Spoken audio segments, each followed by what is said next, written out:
Hello बच्चों, पिछले lecture में हमने क्लियर किया था वायरस, क्रिप्टोग्राम ऑफ वायरस, और इस बार हम क्लियर करेंगे सब वायरल एजेंट। सब वायरल एजेंट ये कुछ ऐसे पार्टिकल्स होते हैं जो क्लियर वायरस के कंडीशंस में ऑब्जर्व नहीं होते हैं, लेकिन ये एज ए वायरस वर्क करते हैं। ऐसे में सबसे पहला जो टर्म आता है वो होता है वायरॉइड्स। जो वायरॉइड्स होता है ये एक ऐसे टाइप का वायरस होता है जिसमें small single stranded circular RNA पाया जाता है। यह जो आरएनए होता है यह नेट होता है। कैसा होता है? नेट होता है। इसीलिए इसे small single stranded circular net RNA भी कहते हैं। ये जो हमारा पार्टिकल्स होता है, यह पार्टिकल्स ही क्या कहलाता है? वायरॉइड्स कहलाता है। यह वायरस से डिफरेंट कैसे है? अगर आपको याद होगा तो स्ट्रक्चर ऑफ वायरस में हमने बताया था कि किसी भी वायरस की कंडीशंस में उसके स्ट्रक्चर के लिए तीन चीजें होनी कंपलसरी होती हैं। सबसे पहली चीज होती है प्रोटीन, दूसरी चीज होती है न्यूक्लिक मटेरियल या न्यूक्लिक एसिड, और तीसरी चीज होती है न्यूक्लियर इनवलप। लेकिन हमारा जो वायरॉइड्स है, वायरॉइड्स के केस में हमारा प्रोटीन और न्यूक्लियर इनवलप एब्सेंट होता है। जो न्यूक्लियर इनवलप होता है ये भी प्रोटीनियस होता है और ग्लाइकोप्रोटीन्स का बना होता है। इसलिए जो हमारा वायरॉइड्स है इसे हम क्या कहते हैं कि having only genetic material and other are absents. So जो वायरॉइड्स है ये एक प्रकार का जेनेटिक मटेरियल वायरस है जिसमें इसके जो सेकेंडरी कंपोनेंट होते हैं, आप कह सकते हैं जो प्रोटीन का कंपोनेंट होता है वह एब्सेंट होता है, यानी प्रोटीनियस पार्ट एब्सेंट होते हैं। जो हमारा वायरॉइड्स होता है इसके द्वारा जो डिजीज क्रिएट होती है वो होती है पोटैटो ट्यूबर स्पिंडल डिजीज। यह जो पोटैटो ट्यूबर स्पिंडल डिजीज होती है इसमें पत्तियां बेड करने लगती हैं, और यह इसके अलावा टोबैको, कोकोनट, कुकुम्बर और सिट्रस फैमिली के भी पौधों में डिजीज क्रिएट करता है। इसकी जो खोज की थी डी.ओ. डायनर ने की थी, और कब की थी? इन 1971। इसके बाद जो हमारा सेकेंडरी वायरल एजेंट होता है, ये सेकेंडरी वायरल एजेंट हमारा कहलाता है प्रियॉन्स। अब फिर क्वेश्चन होता है कि प्रियॉन्स क्या है? प्रियॉन्स जो हमारा वायरॉइड्स है इस वायरॉइड्स के ठीक अपोजिट होता है। ठीक अपोजिट का मतलब है कि जो हमारा वायरॉइड्स था, वायरॉइड्स में क्या थे? केवल न्यूक्लिक मटेरियल था, जबकि जो हमारा प्रियॉन्स होता है ये ओनली क्या होता है? प्रोटीन पार्टिकल्स बियर करता है, यानी इसमें ट्रू न्यूक्लियर मटेरियल एब्सेंट होता है। इसीलिए इसे प्रोटीनियस इन्फेक्टिवस पार्टिकल्स भी कहते हैं।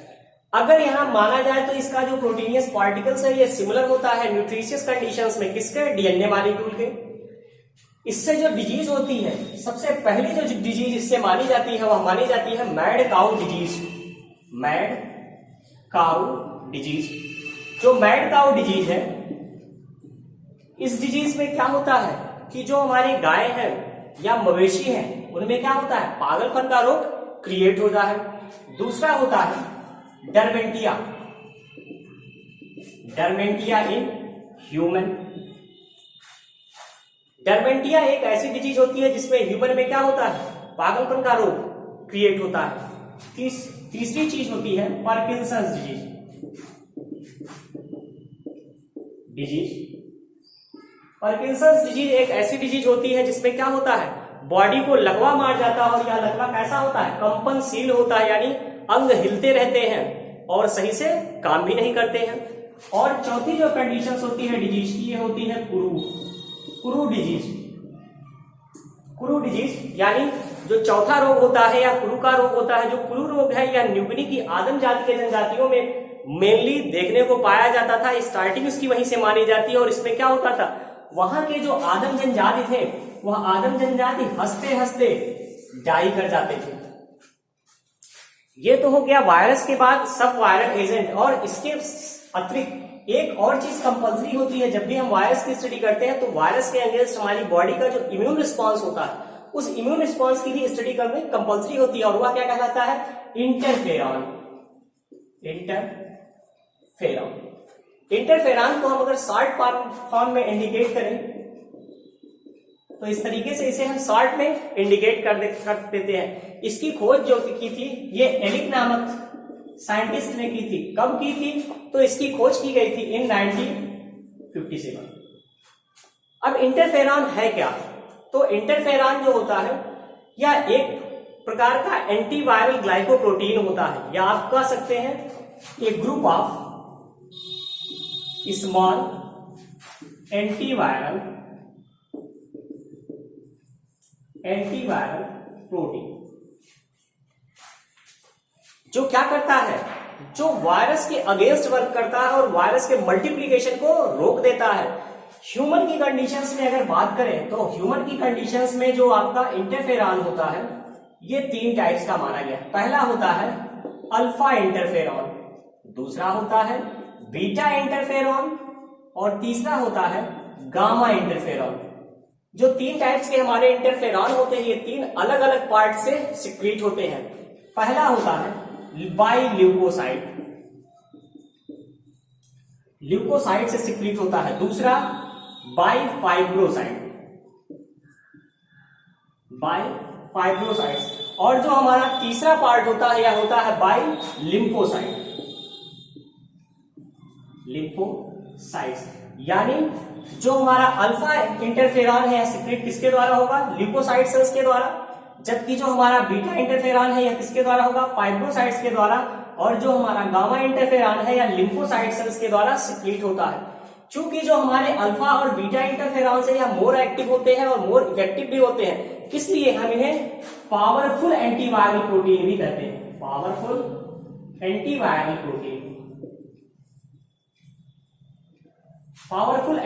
प्रोटीन कहते हैं।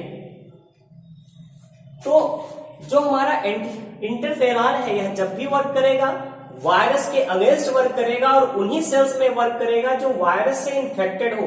अगर सेल्स वायरस से इंफेक्टेड नहीं है तो मोस्टली इंटरफेरॉन्स का फॉर्मेशंस नहीं होता है। अब जब आप वायरस की स्टडी कर रहे हैं तो एट लास्ट होता है कि वायरल डिजीजेस किस टाइप की होती हैं और कैसी होती हैं, और उन्हें कैसे हम कैटेगराइज करते हैं। तो जो हमारे वायरस है, अगर हम वायरस के कंडीशंस में डिजीज की स्टडी करें, यानी टाइप्स ऑफ वायरल डिजीज है,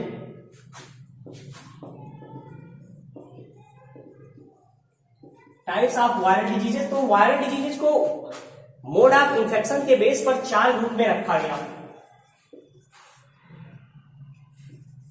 पहला होता है न्यूमोट्रॉपिक।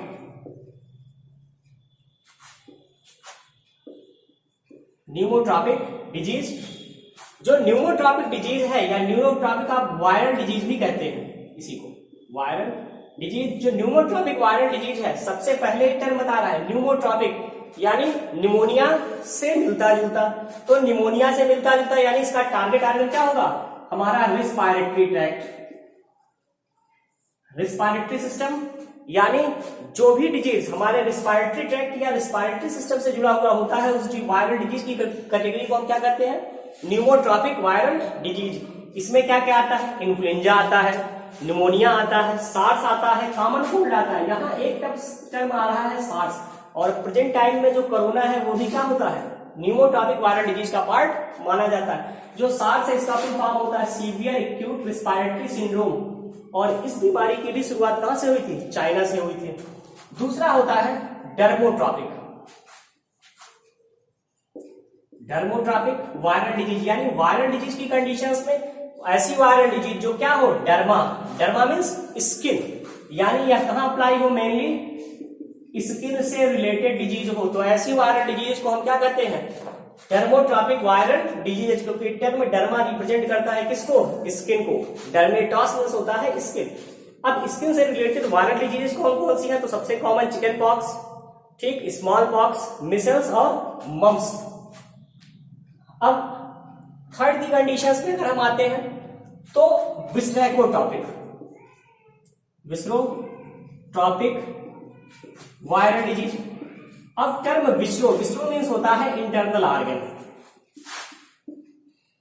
Internal organ. Internal organ means ऐसे ऑर्गन जो क्या हो, इन द बॉडी हो, यानी बाहर से जिन्हें हम देख ना सके, जिनकी हम स्टडी ना कर सके, वही ऑर्गन क्या कहलाते हैं, विस्रैकोट्रॉपिक ऑर्गन कहलाते हैं। और इसमें yellow fever, dengue fever, hepatitis A and B और एड्स, ये सारी बीमारियां हमारी किसमें आती हैं, विस्रैकोट्रॉपिक वायरल डिजीजेज में आती हैं। अगला होता है न्यूरोट्रॉपिक, न्यूरोट्रॉपिक वायरल डिजीज। अब टर्म ही यहां क्या बता रहा है, न्यूरो, यानी ऐसे डिजीज जो क्या हो, नर्व से रिलेटेड हो। और नर्व से रिलेटेड जो डिजीज होती है, नर्व का मेन सेंटर जो होता है, अगर हम नर्वस सिस्टम को डिवाइड करें तो 3 पार्ट्स में नर्वस सिस्टम हमारे डिवाइड होते हैं। कौन कौन से, सीएनएस, पीएनएस और एएनएस, यानी सीएनएस, पीएनएस और एएनएस। सीएनएस यानी सेंट्रल नर्वस सिस्टम, पीएनएस यानी पेरिफेरल नर्वस सिस्टम और एएनएस यानी ऑटोनॉमस नर्वस सिस्टम। और सारे नर्वस सिस्टम का जो मेन सेंटर होता है वो सीएनएस माना जाता है। इसलिए जो न्यूरोट्रॉपिक डिजीज हमारी है वो मानी जाती है कि किसको मेनली किसको इफेक्ट करेंगी, तो सीएनएस यानी सेंट्रल नर्वस सिस्टम को, जिसमें मेनली क्या आता है, ब्रेन होता है, वर्टिब्रल कॉलम होता है। अब ऐसी डिजीज जो सीएनएस को इफेक्ट करती है, तो इसमें सबसे कॉमन है रेबीज, पोलियोमेलाइटिस और इंसेफेलाइटिस। ये 3 जो मुख्य डिजीज है वो किसकी पार्ट मानी जाती है, न्यूरोट्रॉपिक वायरल डिजीज की। तो इस प्रकार से जो वायरल डिजीजेस थी, इनको 4 कैटेगरी में बांटा गया, न्यूमोट्रॉपिक, डर्मोट्रॉपिक, विस्रोट्रॉपिक और neurotropic. Pneumotropic respiratory system, dermotropic skin, viscerotropic internal organ और न्यूरोट्रॉपिक सेंट्रल नर्वस सिस्टम को अफेक्ट करता है। और इस तरीके से आपका जो वायरस था टॉपिक, ये भी कंप्लीट हो जाता है। Okay, thank you.